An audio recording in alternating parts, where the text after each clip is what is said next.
नमस्कार दोस्तों। आइए आज हम लोग बात करते हैं पॉलिटी एंड गवर्नेंस के संदर्भ में, जो कि यूपीएससी एवं राज्य लोक सेवा आयोग जैसे एग्जामिनेशन में बेहद महत्वपूर्ण टॉपिक है। उससे संबंधित पॉलिटी एंड गवर्नेंस से संबंधित आज हम लोग का महत्वपूर्ण टॉपिक है संसदीय कार्यवाही के उपकरण। जो पार्लियामेंट सिस्टम होता है, उस पार्लियामेंट सिस्टम में जो संसद की एक कार्यवाही है उसके क्या उपकरण हैं, उसके बारे में क्या महत्वपूर्ण उपकरण हैं, उसका महत्व क्या है, उसके प्रकार क्या हैं, आज इस बारे में डिटेल जानने का प्रयास करेंगे। आइए देखते हैं।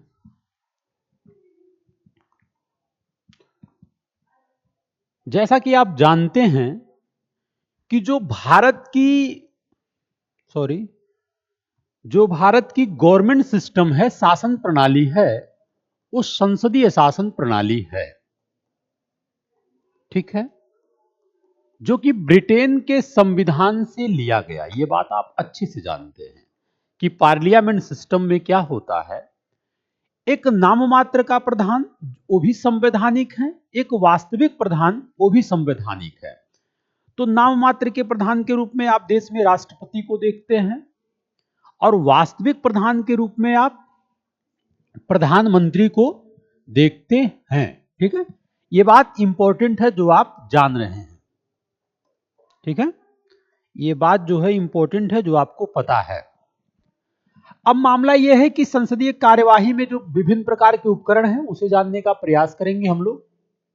जैसे आप देखेंगे कि भारत में संसद और राज्य विधानसभाओं सहित विधायी निकाय अपनी संसदीय कार्यवाही के संचालन के लिए विभिन्न उपकरणों का उपयोग करते हैं, चाहे वो राज्य विधानमंडल हो, चाहे पार्लियामेंट का लोकसभा हो या राज्यसभा हो। ठीक है, भारत में उपयोग किए जाने वाले संसदीय कार्यवाही के कुछ प्रमुख उपकरण जैसे प्रश्नकाल, पहला स्टेप है ये।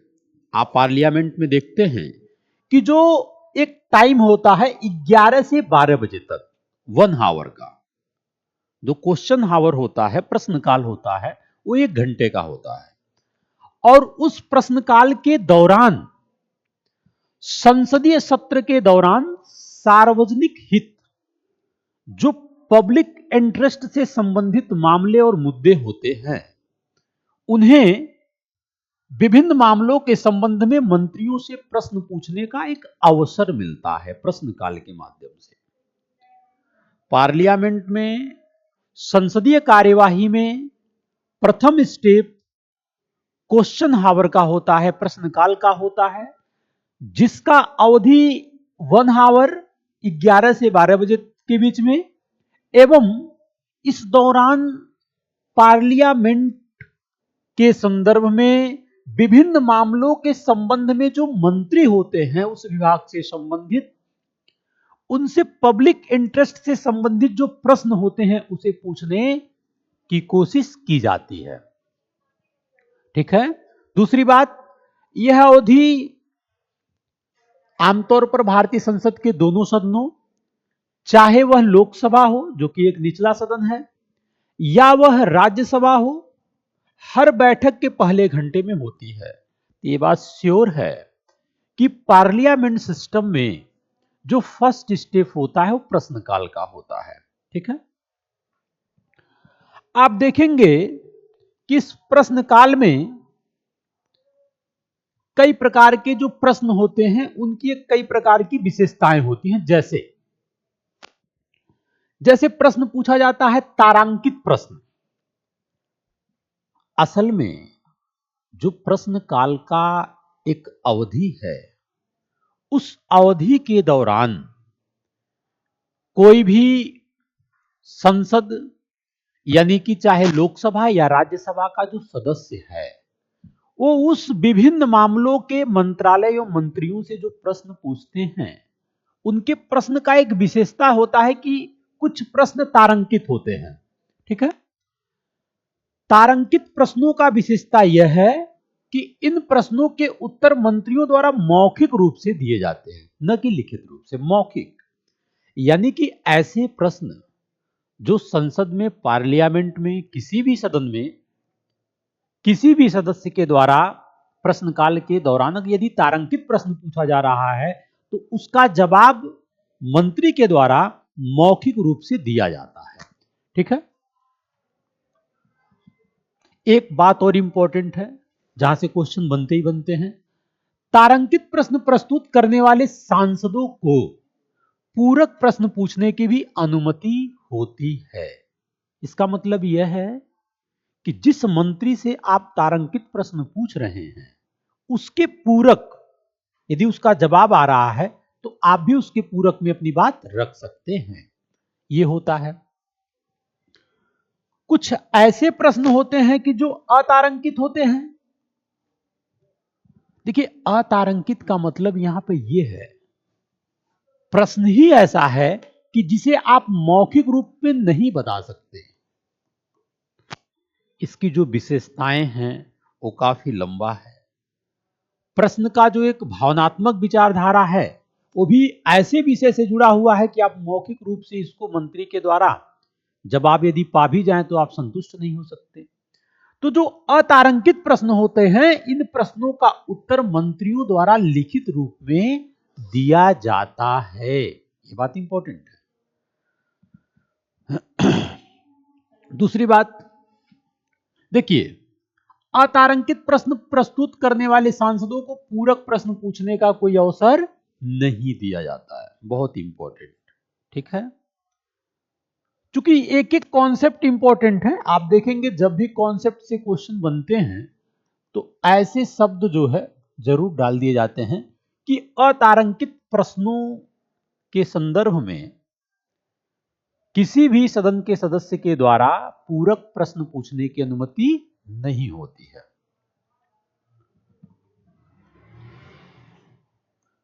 कुछ प्रश्न ऐसे होते हैं जो कि अल्प सूचना वाले प्रश्न होते हैं, शॉर्ट नोटिस वाले क्वेश्चन होते हैं। जब भी आप सदन में ऐसे प्रश्नों को उठाएंगे तो इन प्रश्नों को 10 दिन से कम के नोटिस देकर पूछा जाता है। यानी कि 10 दिन के अंदर जो है एक नोटिस देना पड़ता है।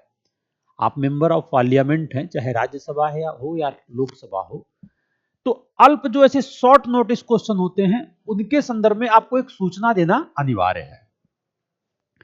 इनका जो उत्तर होता है वो मौखिक रूप से दिया जाता है। एक बात सबसे इंपॉर्टेंट है, यहां पे एक बात ध्यान देने की जरूरत है कि मंत्रियों के अलावा कुछ मामलों से संबंधित निजी सदस्यों से भी प्रश्न पूछे जा सकते हैं। अल्प सूचना से संबंधित जो शॉर्ट नोटिस क्वेश्चंस होते हैं, ऐसा नहीं है कि आप किसी मंत्री से ही पूछे। अगर कोई निजी मेंबर, देखिए निजी मेंबर का मतलब यह है कि वो लोकसभा या राज्यसभा का मेंबर है। निजी इसलिए है कि वो किसी पार्टी से नहीं है। तो निजी मेंबर के द्वारा जो ऐसे प्रश्न पूछे जाने की संभावना है, जवाब मौखिक रूप से। इसके बाद आप आते हैं दूसरा स्टेप संसद में। दूसरा स्टेप होता है शून्यकाल, 0 आवर का। आप देखते हैं कि यह जो टाइम होता है यह 12 से 1 के बीच का होता है, शून्यकाल। ठीक है। शून्यकाल प्रश्नकाल के बाद का समय है। ठीक है। इसका उपयोग बिना किसी पूर्व सूचना के मामले को उठाने के लिए किया जाता है और इसका उल्लेख प्रक्रिया नियमावली में नहीं है, इसलिए एक अनौपचारिक उपकरण है। इसका मतलब क्या, जो शून्यकाल है इस दौरान 12 से 1 बजे के बीच, देखिए मामले सार्वजनिक हित से ही हो सकते हैं, मामले तात्कालिक भी हो सकते हैं, लेकिन इसका आपको किसी मेंबर को या मंत्रालय को आपको सूचना नहीं देना है कि हम आपसे इस विषय पर, इस मंत्री से इस विषय पर यह प्रश्न पूछेंगे। ऐसा कोई भी सूचना नहीं। यानी कि शून्यकाल के दौरान बगैर पूर्व सूचना के मामले को उठाया जाता है और पार्लियामेंट में पूछा जाता है। और एक बात जो इंपॉर्टेंट है वह यह है कि इसका उल्लेख प्रक्रिया या नियमावली में नहीं है। तो जो संसदीय कार्य प्रणाली है उस कार्य प्रणाली में इस प्रक्रिया का कहीं भी उल्लेख नहीं है। ठीक है, पहली बात। इसलिए यह जो पूरी प्रक्रिया है, यह एक अनौपचारिक प्रक्रिया है। अनौपचारिक, ठीक है, कि हां, यदि आपके मन में ऐसी कोई संशय है, विचारधारा है, आप पार्लियामेंट के मेंबर हैं, चाहे राज्यसभा के हों चाहे लोकसभा के, आप शून्यकाल के दौरान प्रश्न को उठा सकते हैं। लेकिन प्रश्नकाल का समय वह इंपॉर्टेंट है और पार्लियामेंट के कार्यक्रम और नियमों के अकॉर्डिंग है। यह बात हो गया। अब बात आता है संसदीय कार्य प्रणाली में बेहद इंपॉर्टेंट उपकरण, प्रस्ताव। असल में प्रस्ताव एक ऐसा उपकरण है ना कि अगर प्रस्ताव किसी सरकार के खिलाफ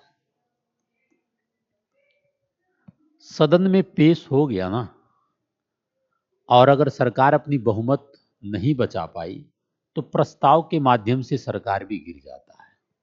एक ऐसा उपकरण है। तो अगर मैं अपने शब्दों में बताऊं तो प्रस्ताव सदन के समक्ष लाया गया एक सुझाव होता है। बहुत ही सिंपल शब्दों में यह क्या है? एक सुझाव होता है। इसके माध्यम से सदन के निर्णय एवं राय को व्यक्त किया जाता है।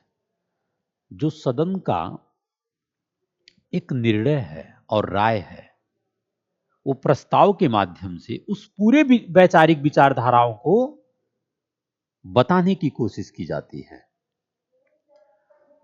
आप देखेंगे कि प्रस्ताव मंत्री या कोई भी निजी सदस्य रख सकता है। ये सबके पास इस स्वतंत्रता की आजादी है। मंत्री है, लोकसभा का मेंबर है, लोकसभा का राज्यसभा का मेंबर है, तो प्रस्ताव किसी के द्वारा भी रखा जा सकता है। ये संभव है, पहला स्टेप। लेकिन जो बहुत इंपॉर्टेंट है वह यह है कि पीठासीन अधिकारी की सहमति के बगैर किसी भी विषय पर चर्चा नहीं की जा सकती है। आप प्रस्ताव लाइए, उससे कोई मतलब नहीं है। पीठासीन अधिकारी का मतलब यहां पर यह है, आप जानते हैं कि जब मैं बात करता हूं लोकसभा का, तो लोकसभा के कार्यों का संचालन करने के लिए लोकसभा अध्यक्ष के पास शक्ति है, उसी प्रकार उपाध्यक्ष के पास शक्ति है, राज्यसभा के सभापति के पास शक्ति है। तो जब तक पीठासीन अधिकारी की सहमति उस विषय पर ना हो, तब तक आप अपने प्रस्ताव पर चर्चा भी नहीं कर सकते हैं। यह बात भी इंपॉर्टेंट है। दूसरी बात, सदन ऐसे प्रस्ताव को स्वीकार या अस्वीकार करके उन मुद्दों को अपने निर्णय या राय व्यक्त करता है। यानी कि अगर सदन चाहे तो ऐसे प्रस्ताव को स्वीकार भी कर सकता है, अस्वीकार भी कर सकता है। उसके पास दोनों विकल्प हैं। अब मैं बात करूंगा इन प्रस्ताव में जो बहुत इंपॉर्टेंट प्रस्ताव हैं, जो एग्जाम में पूछे ही जाते हैं, जो हमेशा चर्चा का विषय बना रहता है। ठीक है, जैसे देखेंगे, मैं बात कर रहा हूं अविश्वास प्रस्ताव के बारे में, नो कॉन्फिडेंस मोशन। आप हमेशा न्यूज के प्रमुख आर्टिकल में, चाहे द हिंदू हो, इंडियन एक्सप्रेस हो, ऐसे तमाम सारे न्यूज़पेपर में आप जब गवर्नमेंट मेजॉरिटी की बात आती है तो नो कॉन्फिडेंस मोशन की बात आ जाती है। तो जो अविश्वास प्रस्ताव होता है ना,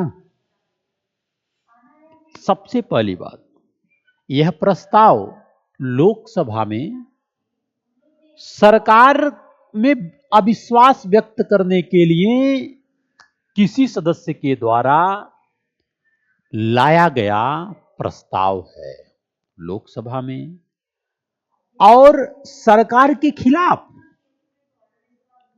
एक लाया गया नो कॉन्फिडेंस मोशन है। एक बात ध्यान देने की जरूरत है, अगर इस प्रस्ताव को लोकसभा में पास कर दिया जाए ना, तो जो गवर्नमेंट है,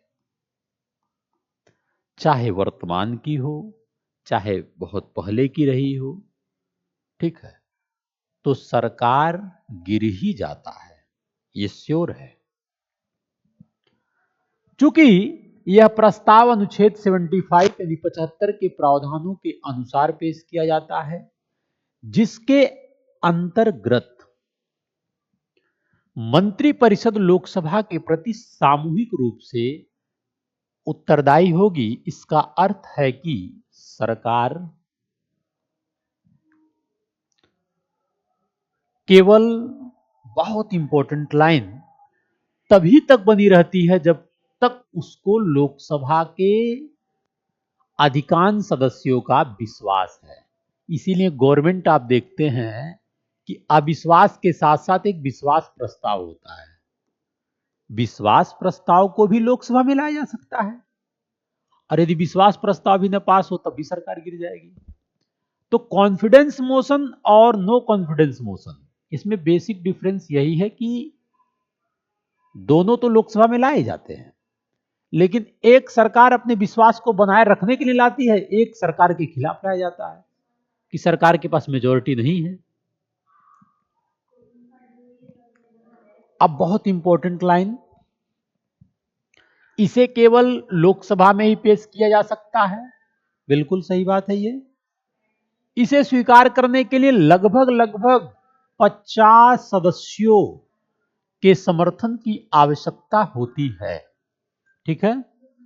यदि लोकसभा अध्यक्ष द्वारा अनुमति दी जाती है तो प्रस्ताव पर बहस की जाती है और फिर मतदान के लिए रखा जाता है।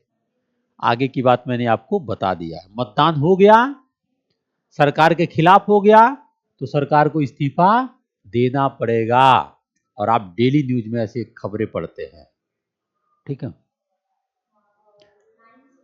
अब आता है निंदा प्रस्ताव। देखिए, निंदा प्रस्ताव जो होता है, यह प्रस्ताव किसी मंत्री या मंत्रियों के समूह या संपूर्ण मंत्रिपरिषद के विरुद्ध लाया जा सकता है। असल में कभी कभी आप जानते हैं, सरकार के द्वारा कुछ ऐसी नीतियों का निर्माण किया जाता है जिसमें विपक्ष के लोगों के अंदर एक असहमति आ जाता है। अब उस असहमति को हम व्यक्त कैसे करें, वह एक माध्यम है निंदा प्रस्ताव, जिससे सरकार की नीतियों के प्रति एक असहमति व्यक्त किया जाता है, ठीक है। एक बात जो बहुत इंपॉर्टेंट है, इसे केवल लोकसभा में ही लाया जा सकता है, क्योंकि लोकसभा में ही बहुमत के आधार पर सरकार का निर्माण होता है। एक बात जो बहुत इंपॉर्टेंट है, इसे राज्यसभा में नहीं लाया जा सकता, ठीक है। यहां भी एक बात इंपॉर्टेंट है, यदि प्रस्ताव लोकसभा में पारित हो गया तो मंत्रिपरिषद के ऊपर दबाव बढ़ जाता है कि लोकसभा में आप बहुमत सिद्ध करिए, ठीक है। ये हो गया। अगर मैं आपको थोड़ा सा बेसिक अंतर की बात करूं निंदा प्रस्ताव और अविश्वास प्रस्ताव में, तो आप देखेंगे निंदा प्रस्ताव के संदर्भ में इसे स्वीकार करने के कारणों का उल्लेख करना अनिवार्य है कि आप किस कारण से ला रहे हैं, क्योंकि हमने बताया निंदा प्रस्ताव के संदर्भ में आप सरकार के नीतियों के खिलाफ ही लाते हैं, और खास करके जो विपक्ष के लोग होते हैं वही लाते हैं, लेकिन लोकसभा में लाते हैं। अविश्वास प्रस्ताव, इसे स्वीकार करने के कारणों का उल्लेख करना अनिवार्य नहीं है कि आप किस कारण से इसको ला रहे हैं, ये गवर्नमेंट के पूरे गवर्नमेंट के खिलाफ है। निंदा प्रस्ताव हो सकता है आप किसी एक मंत्री के खिलाफ ला रहे हो सकता है मंत्रियों के समूह के या संपूर्ण मंत्री परिषद के खिलाफ ला रहे हो, ठीक है। लेकिन अविश्वास प्रस्ताव, इसे केवल संपूर्ण मंत्री परिषद के विरुद्ध ही लाया जा सकता है, किसी एक स्पेशल मंत्री के खिलाफ नहीं। आप निंदा प्रस्ताव को एक मंत्री के खिलाफ ला सकते हैं, लेकिन अविश्वास प्रस्ताव को पूरे मंत्रियों के समूह के खिलाफ लाते हैं। इसे विशिष्ट नीतियों और कार्यों के लिए मंत्रिपरिषद की निंदा करने के लिए पेश किया जाता है, जो आपको मैंने बताया है। इसे मंत्रिपरिषद में लोकसभा के विश्वास को सुनिश्चित करने के लिए लाया जाता है कि क्या गवर्नमेंट के पास बहुमत है कि नहीं है।